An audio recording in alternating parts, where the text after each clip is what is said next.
Hi hello ഇന്ന് ഹൈനൂസിനെയും കൊണ്ട് ഹോസ്പിറ്റലിൽ ചെക്കപ്പിന് പോകാനുള്ള ദിവസമാണ് കേട്ടോ. ഹൈനൂസ് രാവിലെ തന്നെ റെഡിയായി കൂളിംഗ് ഗ്ലാസ്സൊക്കെ വെച്ച് നിൽക്കുകയാണ് ഗൈസ്. അപ്പോൾ ഞാൻ വീഡിയോ എടുക്കുമ്പോൾ ഒരു നാണമാണ് കേട്ടോ ഇത്. പിന്നെ അഹുമ്മ ഇന്ന് പറഞ്ഞില്ലെന്ന് പറഞ്ഞു. അഹുമ്മ ഷംനാത്താരോടെ നിൽക്കുകയെന്ന് പറഞ്ഞു. അപ്പോൾ അവിടെ പോകാൻ വേണ്ടിയിട്ടുള്ള ഒരുക്കാണ് കേട്ടോ ഇത്. പിന്നെ ഞാൻ ഒട്ടും താമസിച്ചില്ല, ഞാനും റെഡിയായി. അപ്പോൾ നമ്മളൊരു 7:30 ആയപ്പോൾ വീട്ടിൽ നിന്ന് ഇറങ്ങിയായിരുന്നു കേട്ടോ. അപ്പോൾ നമ്മൾ രാവിലത്തെ ഫുഡൊന്നും കഴിച്ചിട്ടുണ്ടായിരുന്നില്ല. അപ്പോൾ ഓണ വഴിക്ക് കഴിക്കാമെന്ന് വിചാരിച്ചു. അപ്പോൾ നമ്മൾ സ്ഥിരം കയറുന്ന ഒരു റെസ്റ്റോറൻറ്റ് ഉണ്ട് നെടുമങ്ങാട്, അവിടെ നിന്നാണ് കഴിച്ചത് കേട്ടോ. ഇക്ക മസാല ദോശയും ഞാൻ നെയ് റോസ്റ്റ്, ഹൈനൂസ് പ്ലെയിൻ ദോശയാണ് കഴിച്ചത്. എനിക്ക് ഇവിടുത്തെ കോഫി ഭയങ്കര ഇഷ്ടമാണ് കഴിച്ചത്, ഭയങ്കര ടേസ്റ്റാണ് കേട്ടോ. അങ്ങനെ നമ്മൾ ഫുഡൊക്കെ കഴിച്ച് നേരെ ഹോസ്പിറ്റലിലോട്ട് വിട്ടു. അപ്പോൾ ട്രിവാൻഡ്രം സൈറ്റിലാണ് അവളെ കാണിക്കുന്നത്. ഞാൻ എല്ലാ വീഡിയോസിലും പറയാറുണ്ട് കേട്ടോ. അപ്പോൾ ഇതാണ് മെഡിക്കൽ കോളേജിൻ്റെ ഫ്രണ്ട് ഭാഗം. അവിടെ പോയവർക്ക് എല്ലാവർക്കും അറിയാം. അങ്ങനെ നമ്മൾ നേരെ ഹോസ്പിറ്റലിൽ എത്തിയിട്ട് അപ്പോൾ ഹൈനൂസിന് ഒരുപാട് ടെസ്റ്റിന് എഴുതി തന്നിട്ടുണ്ടായിരുന്നു കഴിഞ്ഞ പ്രാവശ്യം.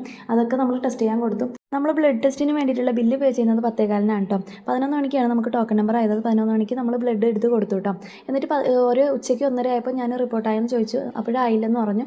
പിന്നെ ഞാൻ 2:15 പോയി ചോദിച്ചായിരുന്നു. അപ്പോഴും റിപ്പോർട്ടായിട്ടുണ്ടായിരുന്നില്ല. ബ്ലഡ് സാമ്പിൾ എടുക്കുന്നത് HDS ലാബിലെ സ്റ്റാഫായിരുന്നു കേട്ടോ. പിന്നെ ഞാൻ നേരെ ബയോകെമിസ്ട്രിയിൽ പോയി ചോദിച്ചായിരുന്നു ഈ സാമ്പിൾ പോണ സ്ഥലത്ത്. അപ്പോൾ അവർ പറഞ്ഞു ഇതുവരെ ഈ പേരിലുള്ള സാമ്പിൾ എത്തിയിട്ടില്ല, അതുകൊണ്ടാണ് റിപ്പോർട്ട് ആവാത്തതെന്ന്. അങ്ങനെ ഞാൻ വീണ്ടും HDSയിൽ പോയി ചോദിക്കുകയാണ്, നിങ്ങൾ എന്തുകൊണ്ട് ഈ സാമ്പിൾ അയക്കാത്തത്, അതുകൊണ്ടല്ലേ റിപ്പോർട്ട് ആവാത്തത്. അപ്പോൾ അവർ അവിടെ നോക്കിയപ്പോൾ ആ സാമ്പിൾ അവിടെ തന്നെ ഉണ്ട്.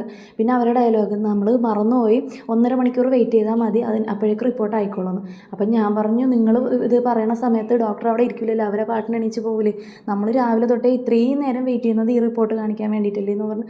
സത്യം എനിക്ക് ഭയങ്കര വിഷമവും ദേഷ്യവും എല്ലാം ഒരുമിച്ചാണ് വന്നേട്ടാ. പിന്നെ റിസൾട്ട് കിട്ടുന്നത് 3:50 കേട്ടോ. അപ്പോഴേക്ക് ഡോക്ടർ പോയായിരുന്നു. പിന്നെ നെഫ്രോളജി പീഡിയാട്രിക് വാർഡിലാണ് കാണിക്കാൻ പോണത്. അവിടെ ജൂനിയർ ഡോക്ടർ ഉണ്ടായിരുന്നു, അവരെ കാണിച്ചു.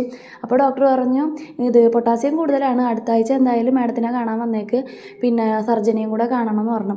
എന്തായാലും എനിക്ക് ഭയങ്കര വിഷമമായിട്ടോ, കാരണം നമ്മൾ രാവിലെ തൊട്ട് ഡോക്ടറെ കാണാൻ വേണ്ടിയിട്ടാണ് വെയിറ്റ് ചെയ്യുന്നത്. അപ്പോൾ ഡോക്ടറെ കാണാനും പറ്റിയില്ല. നമ്മൾ ഇത്രയും ടൈം വേസ്റ്റ് ആയാലും പിന്നെ ഡോക്ടറെ കാണാൻ പറ്റാത്തതിലും ഇത്രയും ടെൻഷൻ അടിച്ചില്ലെന്നും അവർക്ക് യാതൊരു വിലയില്ല കേട്ടോ.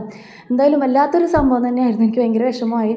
പിന്നെ നമ്മൾ അവിടെ നിന്ന് ഹോസ്പിറ്റലിൽ നിന്ന് ഇറങ്ങിയായിരുന്നു കേട്ടോ. വരുന്ന വഴിക്ക് ഒരു കുഴിമന്തിയൊക്കെ കഴിച്ചായിരുന്നു. അപ്പോൾ ഇന്നത്തെ വീഡിയോ ഇത്രയൊക്കെ ഉള്ളൂ കേട്ടോ. അടുത്തൊരു വീഡിയോ വരും വരെ